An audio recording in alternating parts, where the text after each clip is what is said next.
Sekarang kan cukup istighfar sama istighosah. Kalau dulu enggak, liyak tulal bari umingkum al mujrima, yang terbebas dari dosa menyembah anak sapi, membunuh yang terlibat atau pernah menyembah anak sapi.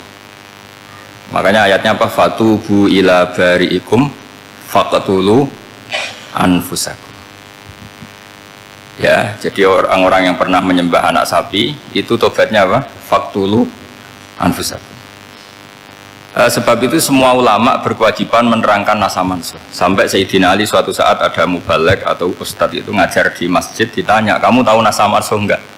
Enggak tahu. Terus kata Sayyidina Ali, berhenti jadi mubalek, lisensinya dicopot. Dicopot, kemudian halakta wa ahlakta, kamu rusak juga merusak. Kenapa demikian? Logikanya begini, semua nabi itu kan panutan. Saya ulang lagi ya, semua nabi itu panutan. Tapi kalau kamu tidak tahu nasaman, so jangan-jangan kamu ikut nabi sebelum kamu, yang nasahnya itu syariatnya sudah apa? Mansukhoh, sudah di nasah. Itu kayak kasus Sunda Wiwitan itu. Itu gak mau punya Nabi Muhammad karena kurang keren, kurang sepuh. Nabinya langsung Nabi Adam. Resikonya adalah beberapa aliran sesat itu, aliran yang kurang benar itu, zaman Nabi Adam kawinnya otomatis sama saudaranya. Lalu masa sekarang kita membolehkan kawin sama apa? Kalau sama Nabi Adam mau tidak mau, karena yang cowoknya ya bin Adam, putrinya binti Adam.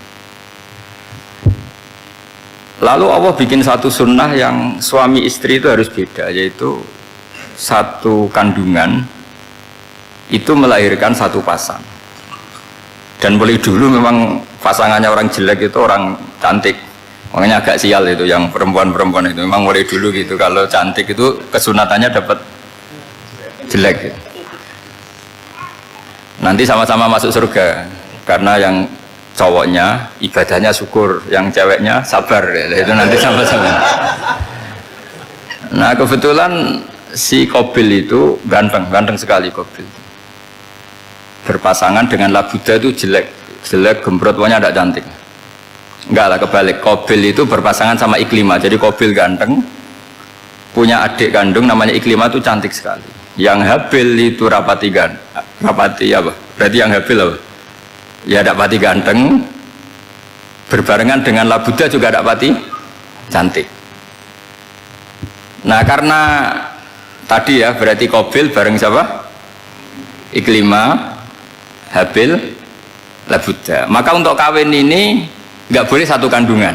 Jadi dulu karena nggak ada perbedaan ibu bapak, mau tidak mau beda, yang penting beda. Yaitu akhirnya apa? Qabil dapat Labuda, yang Habil dapat Iklimah karena beda kandungan. Itu sudah cukup.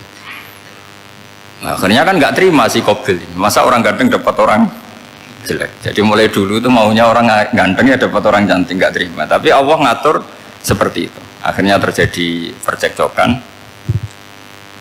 Nah, dulu itu semuanya itu religius, sehingga ukuran percekcokannya masih religi, yaitu ya gini saja, kita ngadakan kurban, yang diterima itu ya menang. Ya ternyata dalam kompetisi itu yang menang siapa? Habil. Akhirnya Habil jadi menikahi siapa?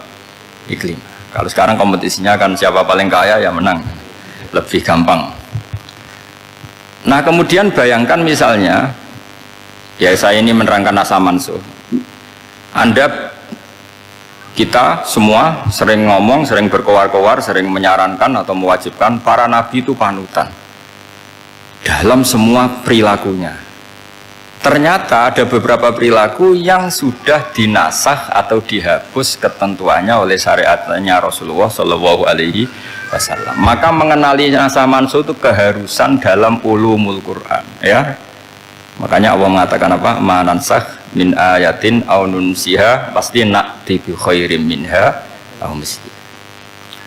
Jadi saya nerangkan nasah mansuh itu dua sesi. Satu sesi antar nabi, dua di internal syariatnya apa? Nabi. Sekali saja hari ini tok, sudah, setelah itu anggap pinter sudah. Kalau sudah jangan tanya lagi. Nah, ada beberapa lagi syariat yang masalah metode. Dulu Nabi Nuh itu dibolehkan oleh Allah saking mangkelnya sama orang kafir Saya ulang lagi, orang kafir itu kan biadab sekali, nempat buminya Allah, makan rezekinya Allah, kemudian mengkafirkan Allah. Pikirannya Nabi Nuh, orang biadab gini nggak layak hidup, itu pikirannya Nabi Nuh. Kalau dia pakai militer, tidak punya militer, ya pakai langit akhirnya. Pakai kekuatan langit, beliau berdoa, Rabbi la tazar alal ardi minal kafirina dayyara. Innaka intazarhum yudillu ibadaka wa la yalidu illa fajirong kafar. Ya Allah, mereka ini orang-orang kafir, padahal pakai bumi engkau, pakai rezeki engkau, matikan semua saja, jangan sisakan satupun. Karena kalau masih sisa nanti anak turunnya ya gitu, gennya gendo ya pasti melahirkan gendo, gen wala yalidu illa fajirong kafar. Kalau kamu sisakan pasti melahirkan generasi gendo lagi, kafir lagi, dituruti sama Allah. Kecuali orang 80 yang ikut Nabi Nuh. Nah, orang 80 yang ikut Nabi Nuh ini selamat karena iman. Maka generasi yang sekarang ini termasuk saya semua ini semuanya turunan orang iman. Maka kita ini punya dua status. Satu, Allah kadang manggil kita ya Bani Adam, karena faktanya kita turunan Nabi apa? Adam. Panggilan kedua adalah zurriyataman hamalna ma'nu. Orang-orang sekarang itu pasti turunan orang yang ikut perahunya Nabi Nuh. Jadi nasab kita ini sudah steril, sudah tidak ada nasab lewat kafir, karena yang kafir sudah habis. Semua orang sekarang itu turunan Nabi Nuh, yaitu disebut apa? Zurriyataman hamal nama. Itu sekitar orang 80. Nah, oleh Allah Subhanahu wa taala syariat seperti ini pernah dituruti, yaitu akhirnya mereka mati semua kecuali orang 80 yang mukmin. Tapi uniknya Allah apa? Era Rasulullah Shallallahu alaihi wasallam, Nabi kita Nabi Muhammad itu diutus rahmatan lil alamin. Ketika Nabi didustakan, diusir, disakiti, malaikat gunung, beberapa malaikat yang ahli adab spesial eksekutor lah kira-kira gitu. Muhammad, kamu bilang saja ke saya, kalau kamu ingin orang-orang Mekah Abu Jahal CS saya hancurkan. Tapi apa kata Nabi?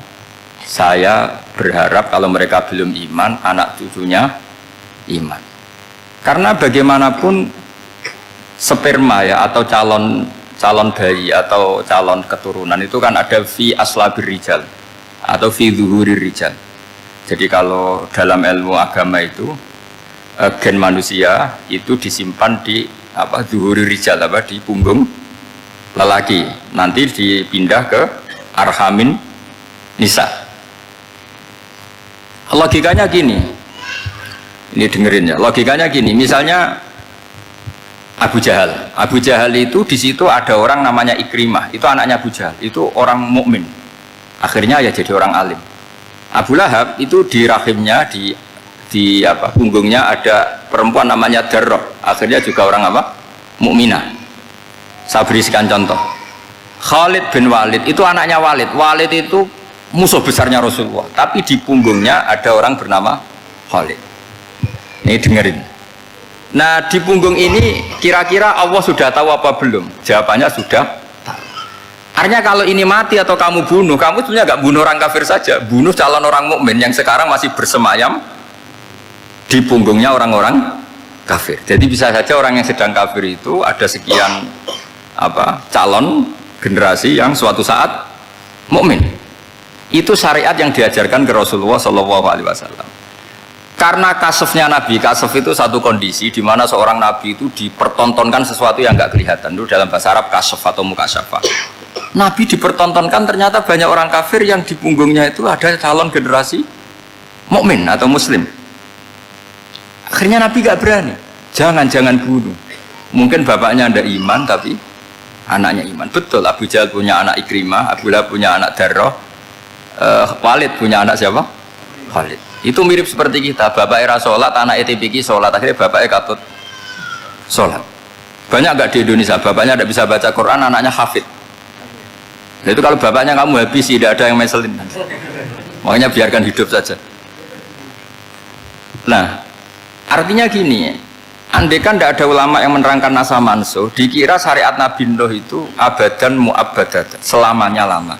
Sehingga main teror sama orang kafir sah berdasar Nabi Nuh, padahal kita sudah ganti Nabi, yaitu syariatnya Rasulullah Shallallahu alaihi wasallam. Masyhur itu ketika Nabi ngendikan, saya tidak minta mereka dihukum, tapi ya Allah saya minta Allah mahdi qaumi fa innahum la ya'lamun. Mereka kafir itu karena tidak tahu.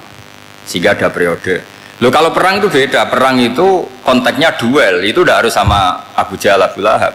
Ada penjahat mau bunuh kamu, kamu wajib perang nggak? Wajib. Penjahatnya meskipun muslim apa harus kafir?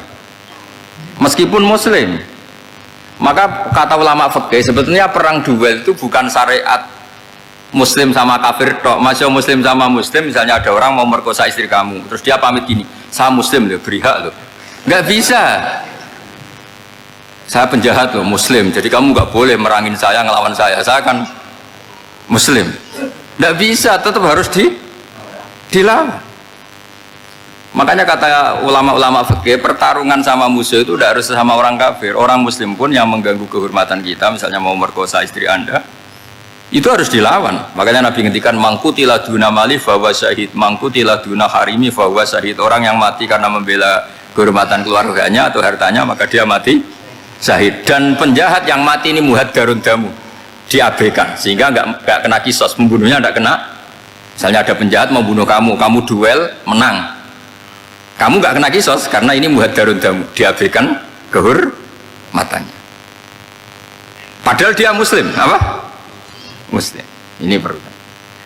Jadi ini mengaji ini agak jelimet tapi gampang. Kan kalau paham nggak paham selesai, jadi yang nggak baca selesai itu. Sehingga kalau nggak ada nasa mansuh, maka orang selalu berpikir pokoknya yang penting ikut Nabi.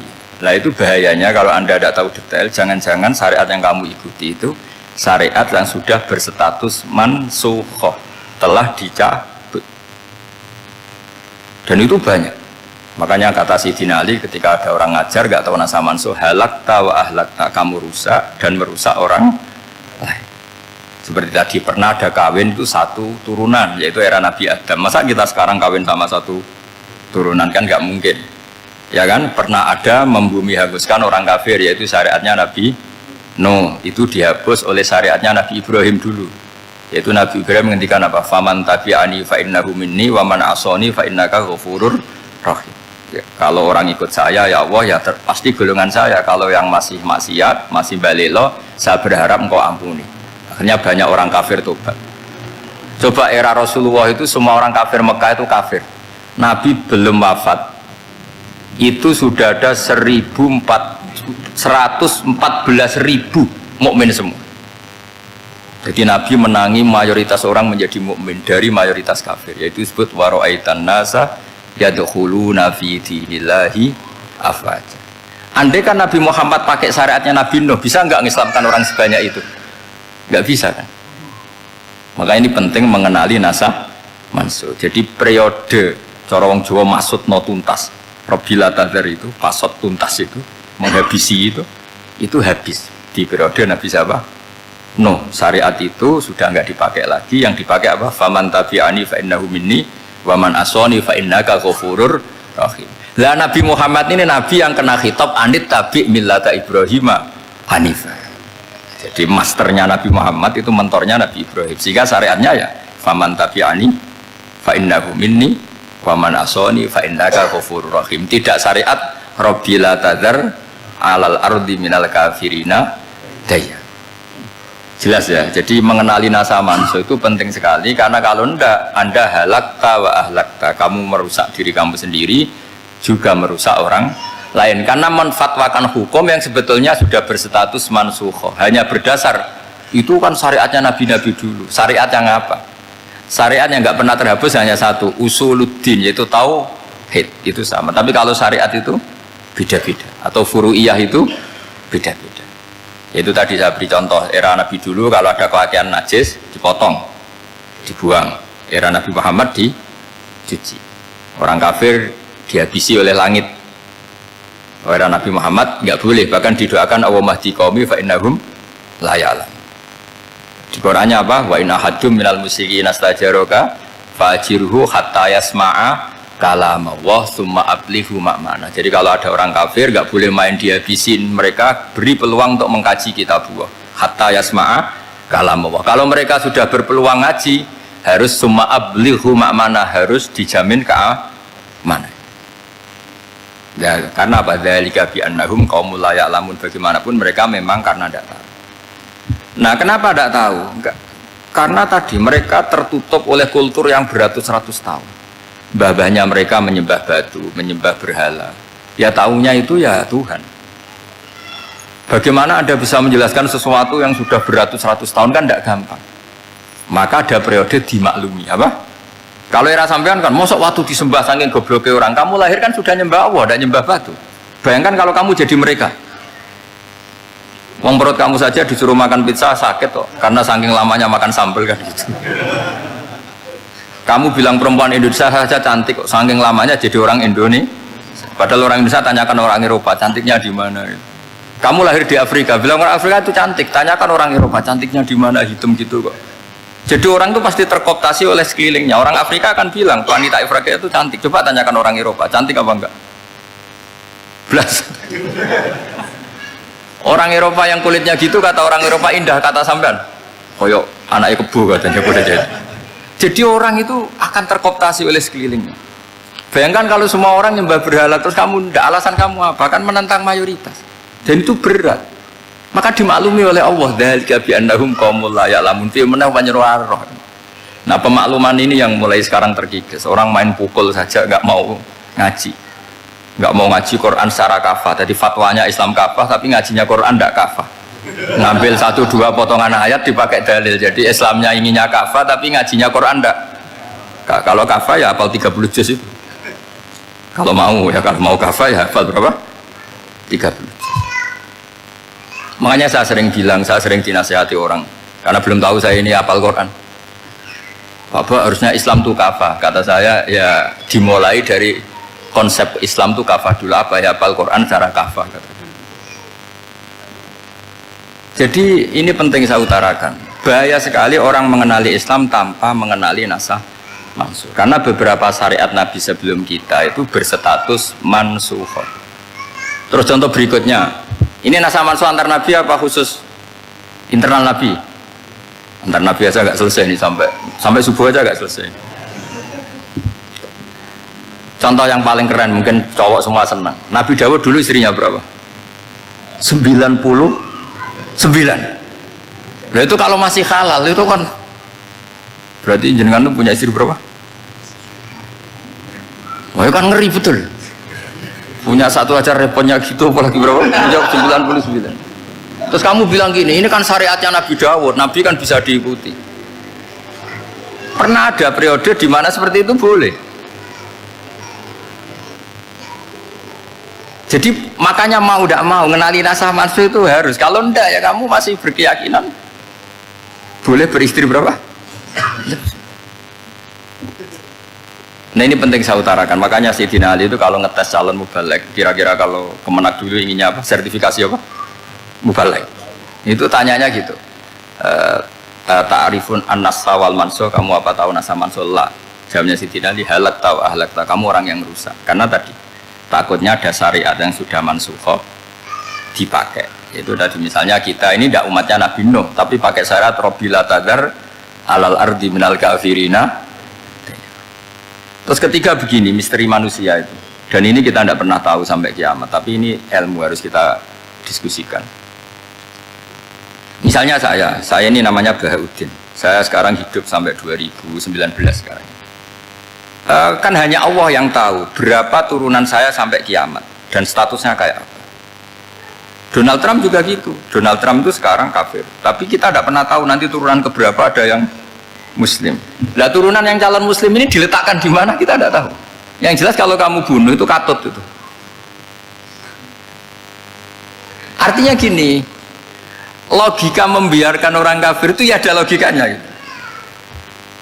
Nah, logika membunuh karena mereka mau membunuh kita ya ada logika fikihnya karena kalau kita ada membunuh dibunuh. Makanya semuanya hukum ini terus bergantung al-hukmu yaduru ma'ilatihi wujudan wadan. Di sini terus dipertemukan. Makanya semua nabi itu kalau yang namanya membunuh pasti pas perang saja karena ini kondisi yang memang pilihannya hanya dua, kalau nggak dibunuh ya membunuh. Ada duel lah itu. Maka ini butuh kajian fikih dan orang nggak boleh subjektif dalam hal ini. Saya ulang lagi, tidak boleh subjektif karena tadi orang yang kamu katakan sekarang misalnya Zaid, kamu itu bodoh sekali. Kenapa bodoh? Nggak hafal Quran, nggak pernah kuliah, nggak pernah ngaji. Ternyata Zaid ini bersemayam calon anak yang alim alama hafal Quran, namanya Umar, tapi masih jadi sperma. Suatu saat Zaid itu punya anak alim alama, kan banyak orang tidak bisa baca Quran punya anak hafid, banyak nggak di Indonesia?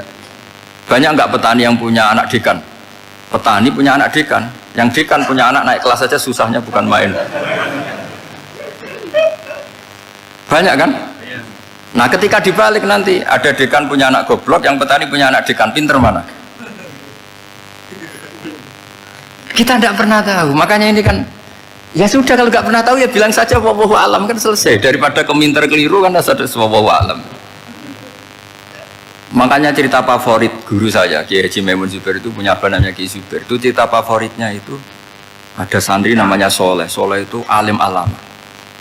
Orang Madura itu cara berpikir kan kalau kiai saja alim seperti itu apalagi bapaknya. Pas bapaknya main ke pondok, santrinya ada ribuan, bapaknya main ke pondok itu sholat itu ya gak bener, gak sesuai sunnah Rasul lah kira-kira gitu. Sudah sholat itu gak bener, apa-apa gak bener, masih ditakwil sama santri Madura, karena orang Madura itu kultus mungkin khilaf itu satu khusus, pokoknya perlakuan khusus. Suatu saat saking bodohnya orang itu kenceng tuh pinggir musola. Wah ini gak bisa ditakwil lagi, akhirnya gak bisa ditakwil tuh gak, wah ini sudah gak bener, ini gak bener. Singkat cerita santri tadi gak kuat matur ke kiainya, Pak Yai jenengan sealim itu kok bapaknya segoblok itu. Kenapa? Ya, dia kencing pinggir musola. Oh bapak saya itu pinter sekali. Kok bisa? Karena beliau yang memutuskan saya mondok sampai saya jadi alim alama seperti ini. Yang bodoh itu mbah saya. Yang bodoh itu mbah saya.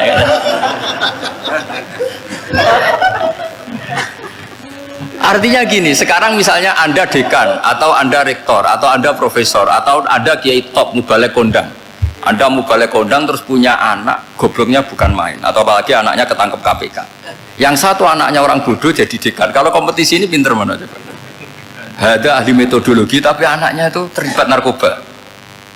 Yang ini petani utun, anaknya dekan. Kira-kira kalau dikompetisikan pinter mana?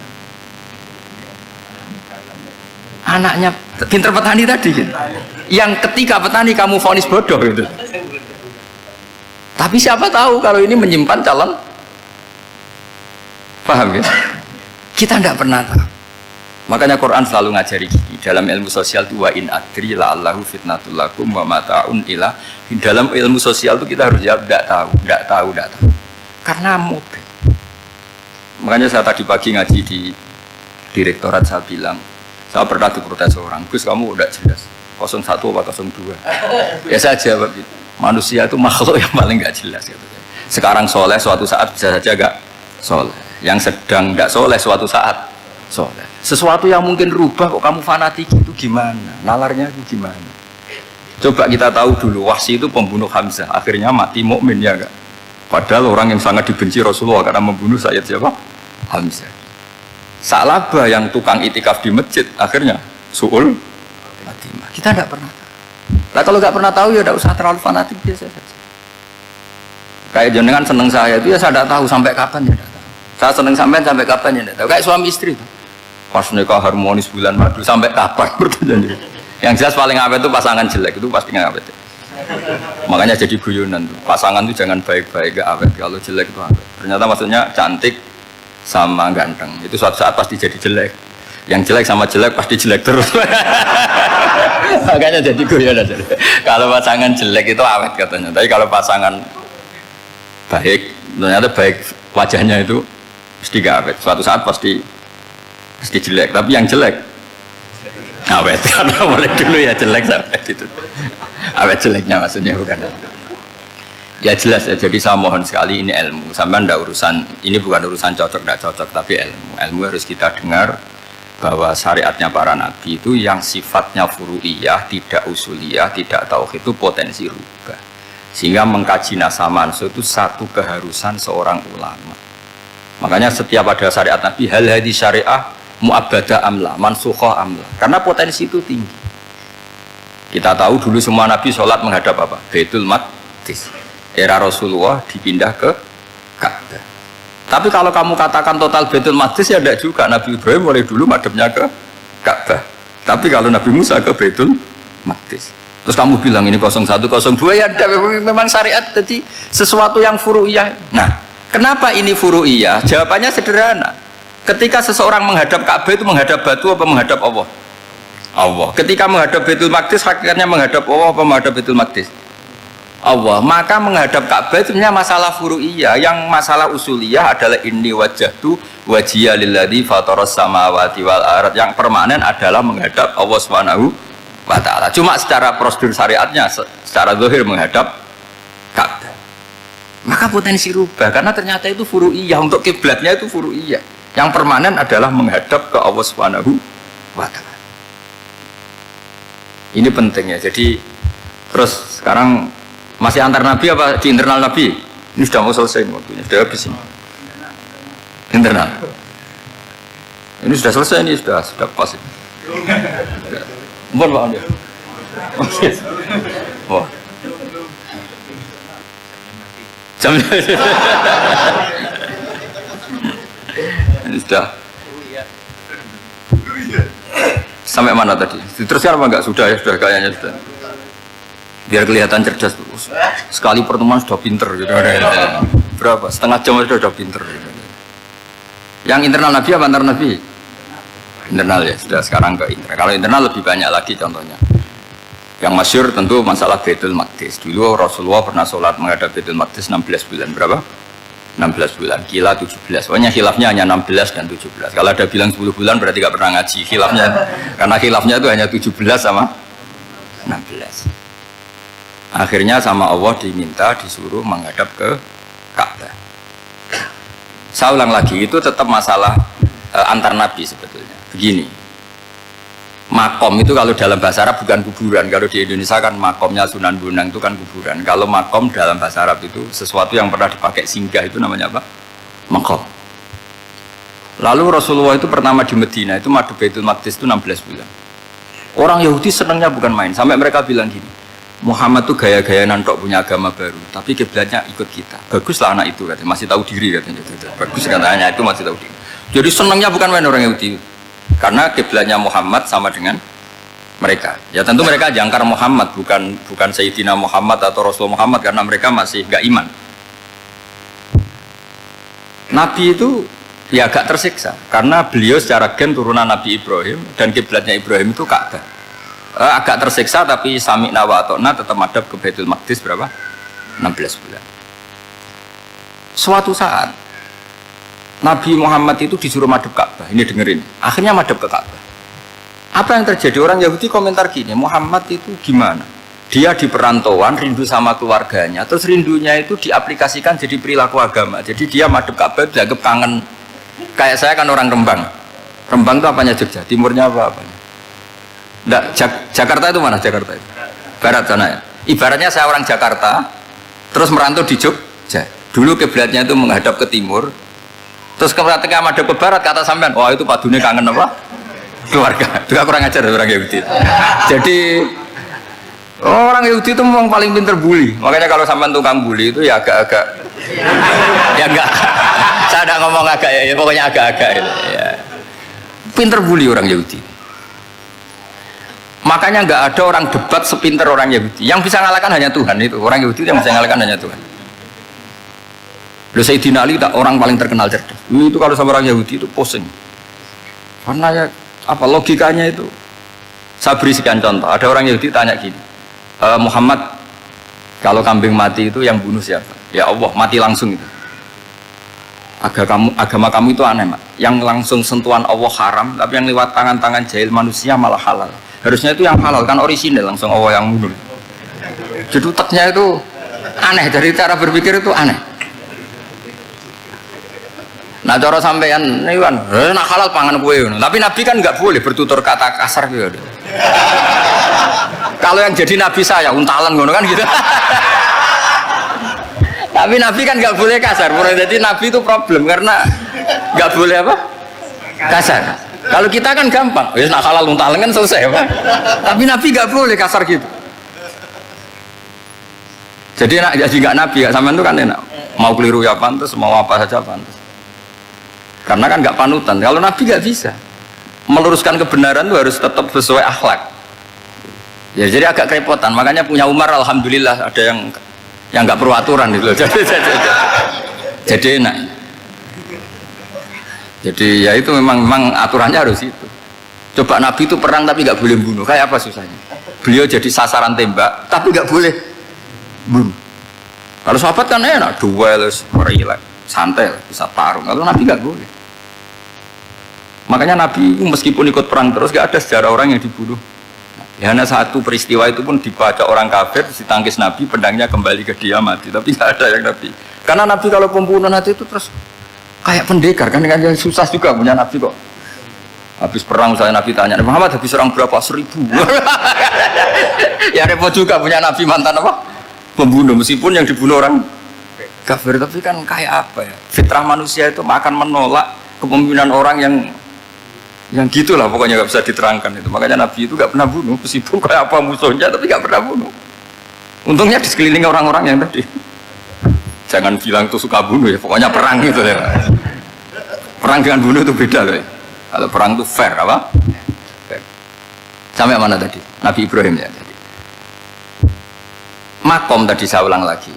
Nabi Muhammad menghadap ke Baitul Maqdis itu hanya Allah nuruti. Ini loh Nabi betul. Tahu betul bahwa di antara syariat adalah Baitul Maqdis karena semua Nabi pernah berkiblat Baitul Maqdis. Tapi Nabi ketika menghadap ke Ka'bah, Nabi juga dibilangin sama Allah. Ini loh syariat yang benar karena Ka'bah juga kiblat sing a'taku, lebih tua ketimbang Baitul Maqdis. Maka disebut Ka'bah Atiqah.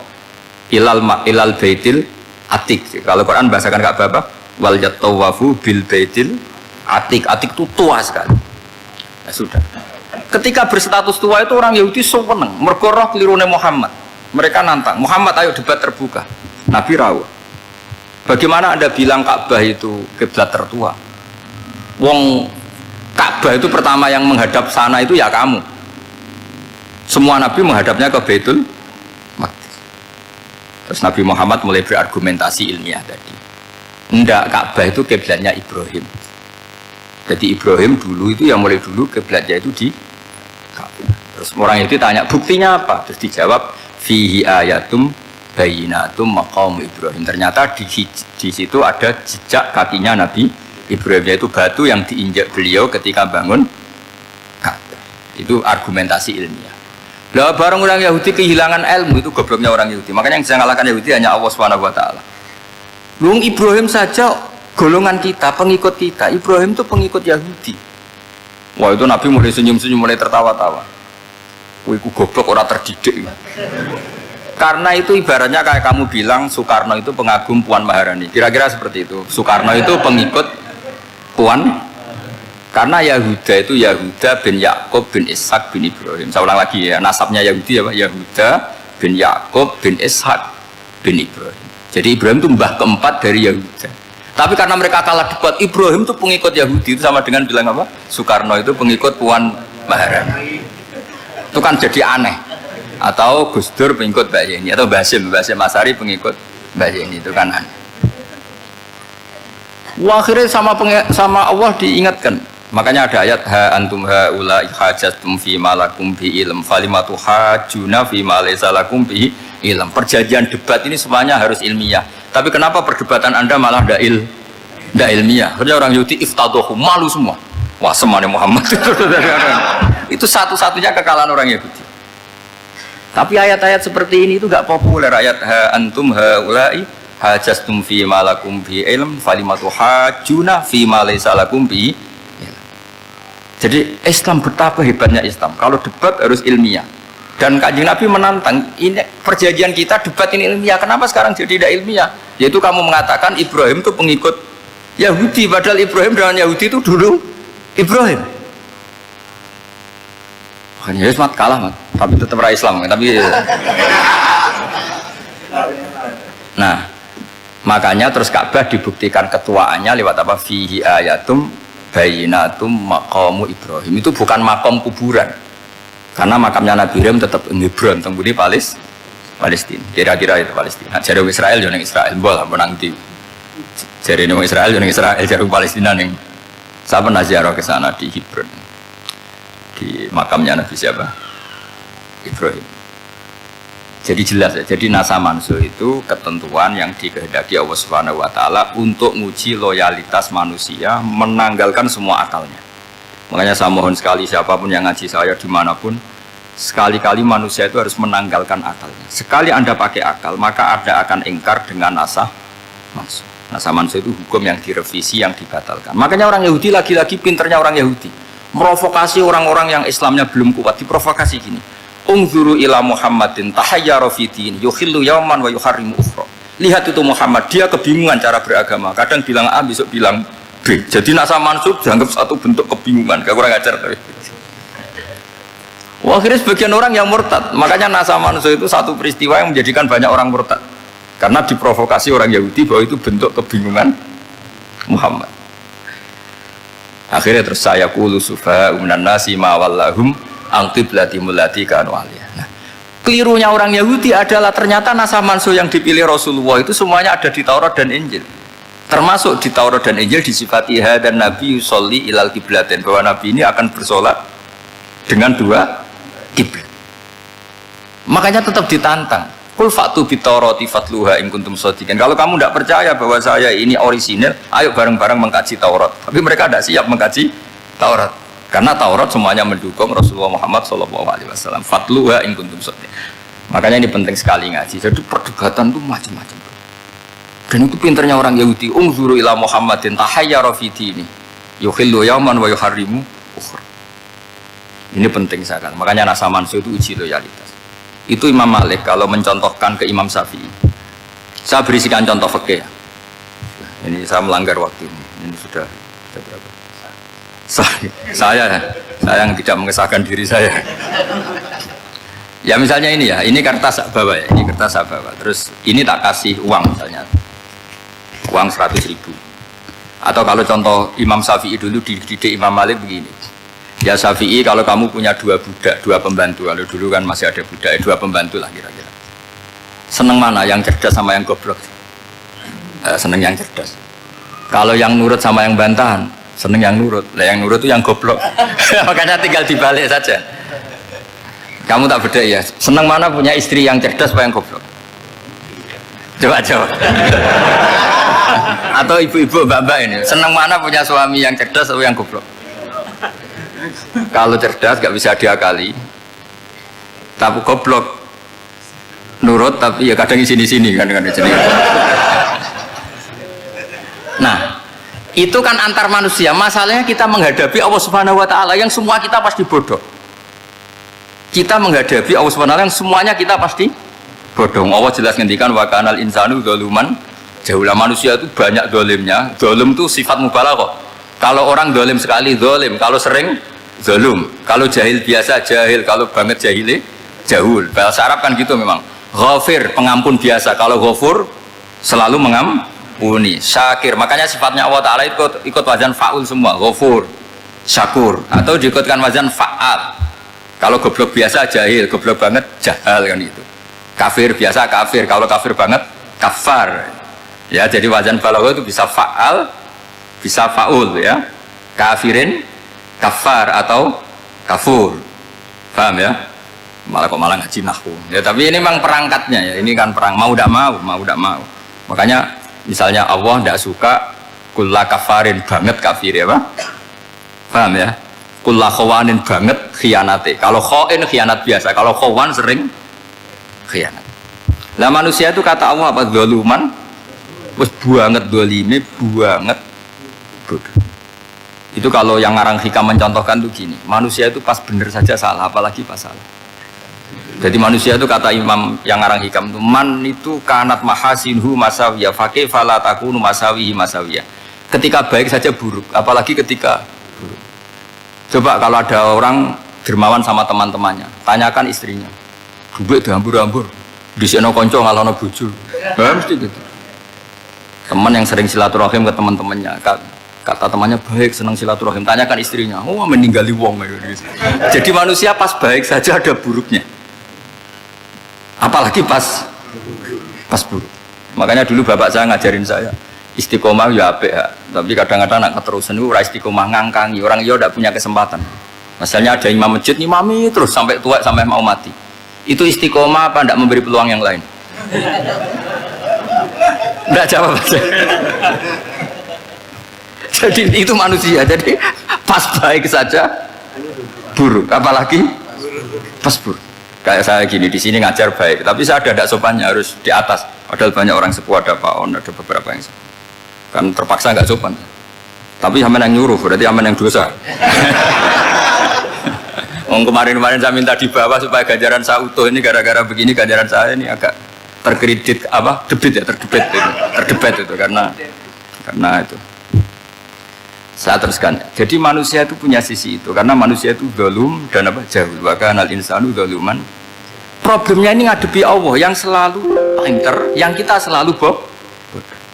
Misalnya gini, kamu ditanya Allah. Ini contohnya Imam Malik. Ikla hadi sokhroh fa inna tahtaha dhahaban. Coba bongkahan batu itu kamu angkat, di bawahnya ada emas. Lalu budak yang pinter berlogika, oh disuruh buka itu karena ada emas toh. Berlogika.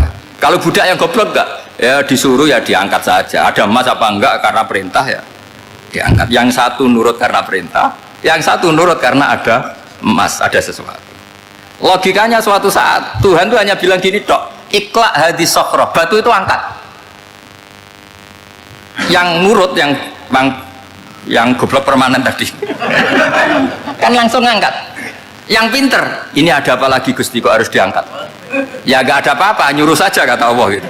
Oh ada bisa, sesuatu harus ada alasannya. Itu kira-kira mangkel loh gak? Oh mangkel. Nah. Logikanya manusia seperti itu. Makanya dua murid pinter, di rakyat pinter, presiden ya susah mesti demo. Goblok ya susah sini uang. Ini kok nggak ada pilihan. Memang manusia itu nggak ada pilihan. Nah sekarang masalahnya gini di fikih ini, saya kembali lagi ke fikih. Pertanyaannya secara fikih begini. Misalnya iddah. Iddah itu seorang perempuan ditinggal mati suaminya atau ditinggal atau cerai. Itu kan ada namanya apa? Iddah. Iddah itu memastikan apa tujuannya? Memastikan rahim itu steril dari mani atau sperma zaut awal. Supaya nanti kalau dinikah orang lain tidak terjadi ikhtilatul nasab. Oke, berarti iddah kita beri argumentasi secara ilmiah li baro'ati rohmi. Jadi misalnya Zaid menceraikan istrinya Sri dalam keadaan masih bisa haid. Iddahnya 3 kali masa suci. Wal mutallaqatu yatarabbasna bi anfusina salah satu suci. Wal mutallaqatu yatarabbasna bi anfusina salah satu guru.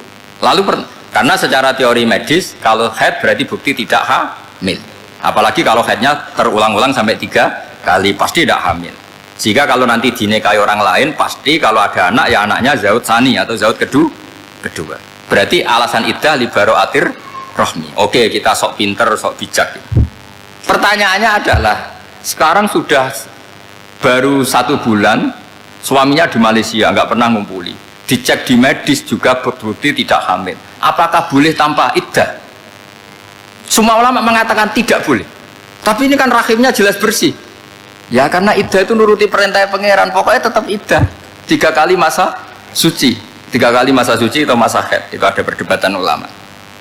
Tapi kan ini terbukti bersih Gus. Meskipun terbukti bersih kata Allah harus iddah 3 bulan atau berapa? Kira-kira 3 bulan 4 bulan ya tetap harus iddah. Kowe milih mana? Sok pinter Gusti berhubung ini pangeran buat terang gitu berhubung.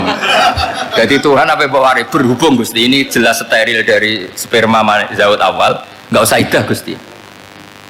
Sama aja kamu disuruh majikan kamu ikla hadis sakhroh berhubung nggak ada apa-apa nggak usah ya. Kira-kira mangkel nonda budak yang seperti itu mangkel. Maka dibutuhkan kebodohan dalam beragama.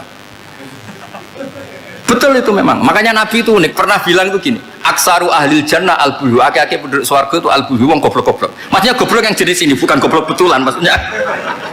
Maksudnya goblok jenis ini itu ya tetap pinter, tapi pinternya dibuang pura-pura goblok demi samina.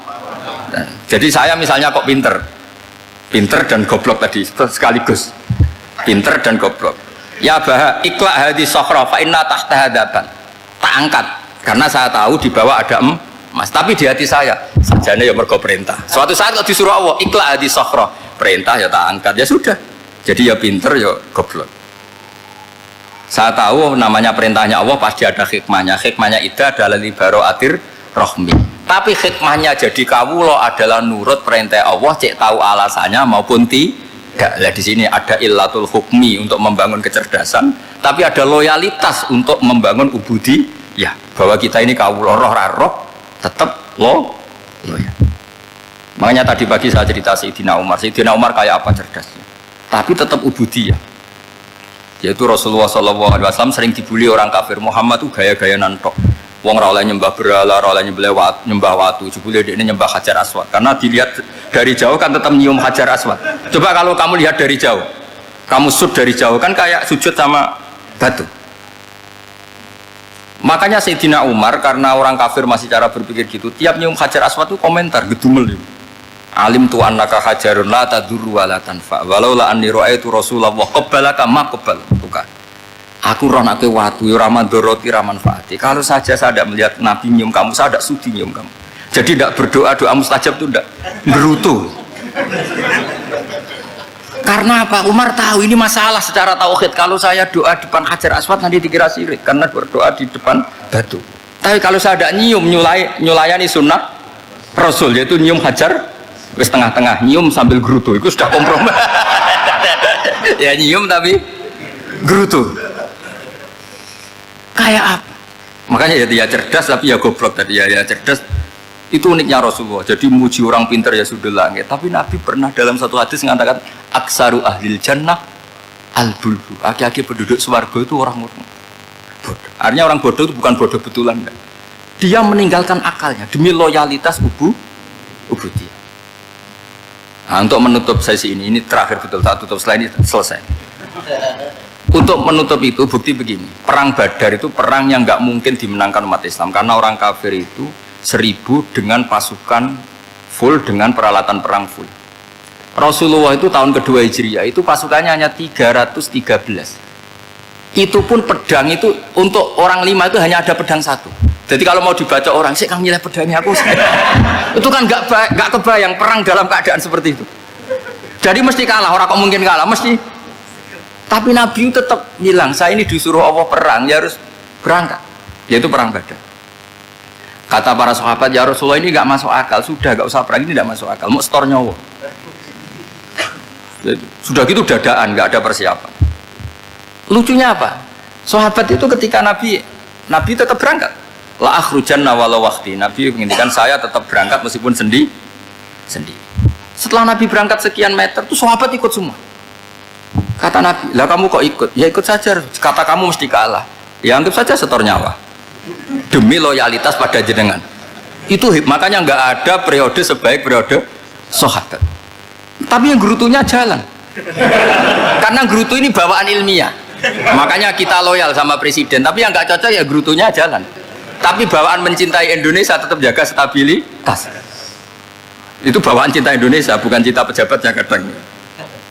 Gerutunya jalan, tapi bawaan loyal sama Indonesia tetap mengaku. Bawaan loyal sama Rasulullah tetap ikut perang, bawaan akal karena nggak masuk akal ya gerutu. Dan itu uniknya Quran itu mengapresiasi itu dan dianggap nggak masalah. Saya bacakan ayatnya. Kama akhrajaka rabbuka min baitika bil haqq wa inna fariqam minal mu'minina lakarihun yujadilunaka fil haqqi ba'dama tabayyana ka'annama yusaquna ilal mauti wa hum yanzurun.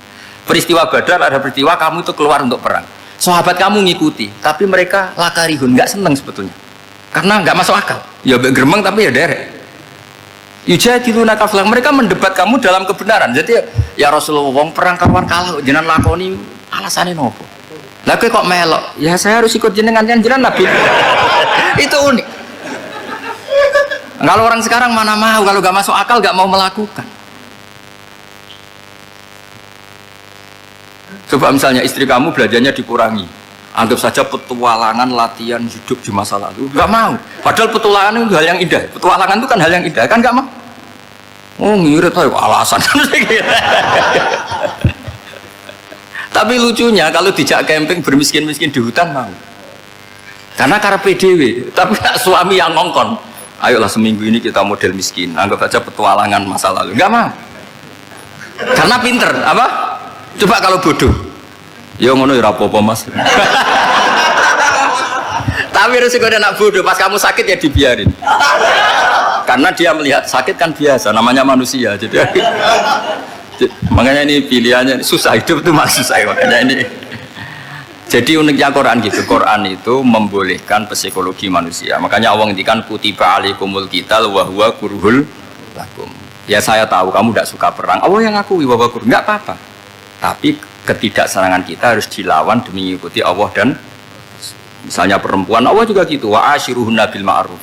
Gauli istri kamu muamalah secara baik. Kata Allah fa in karihtumuhunna fasa an takrahu syai'a wa ja'alallahu fi khairan kasira. Mungkin ada watak yang kamu tidak suka, tapi di situ ada kebaikan. Allah ngaku yang namanya suami mesti ada watak yang nggak suka dari istrinya. Juga sebaliknya lebih banyak lagi yang suami istri kamu nggak suka watak kamu, juga nggak suka hidung kamu, wajah kamu banyak lah nggak disuka. Tapi demi kestabilan negara suami istri ini, mereka loyal, justru itu bagus. Maka jagalah ilmu, juga jagalah loyalitas. Itu yang perlu saya utarakan. Jadi makanya agama ini dibangun dua. Satu kecerdasan hikmah, yaitu ya al-hukmu ya wa'adalan. Tapi juga ada ubudiyah, bahwa agama ini milik Allah. Maka sami'na wa'adana. Karena begini logikanya, saya ulang lagi masalah batu. Ikla hadis sokhro fa'inna tahta adaban. Terus saya angkat. Pembantu saya ngangkat. Dia saya gaji atas nama apa? Nurut kan? Atas nama menemukan emas apa atas nama nurut? Nurut, karena emas itu juga penemuan saya, milik saya. Ngangkat batu yang nggak ada emasnya juga atas nama nurut. Jadi rapot yang saya berikan ke pembantu saya itu tentang nurut dan tidak nurut. Saya kan tidak peduli dengan cerdas dan tidak cerdas. Itu kan tidak sesuatu yang menguntungkan saya. Nah Allah juga gitu. Kecerdasan kamu, pinter kamu itu tidak menguntungkan Allah Subhanahu wa Ta'ala. Karena Allah itu tidak butuh pinter kamu, cerdas kamu. Allah hanya butuh mental ubudiyah kamu. Makanya Allah mensifati nabinya hanya subhanalladzi asra bi abdihi, karena status tertinggi manusia adalah sifat kehambaan. Makanya ya Tuhan nafsul mutmainnah irji'i ila rabbiki radiyatan mardiyah fadkhuli fi ibadi, berstatuslah sebagai hamba baru wadkhuli jannah. Nah kalau kamu berstatus hamba ya harus baik, gak usah kalian bantah. Coba kalau kamu rasional, ya Allah kenapa bikin surga nanti-nanti? Engkau kan bikin sekarang, ngapain repot-repot nanti? Jadi kacau semua agama. Makanya yang perlu didahulukan adalah status ya Tuhan nafsul mutmainnah irji'i ila rabbiki radiyatan mardiyah fadkhuli fi ibadi, masuklah berstatus sebagai hamba saya. Khasnya hamba tadi ya cerdas, karena semua yang diperintahkan Allah pasti ada hikmahnya, tapi kecerdasan ini kadang kita tinggalkan demi loyalitas ubudiyah. Assalamualaikum warahmatullahi wabarakatuh.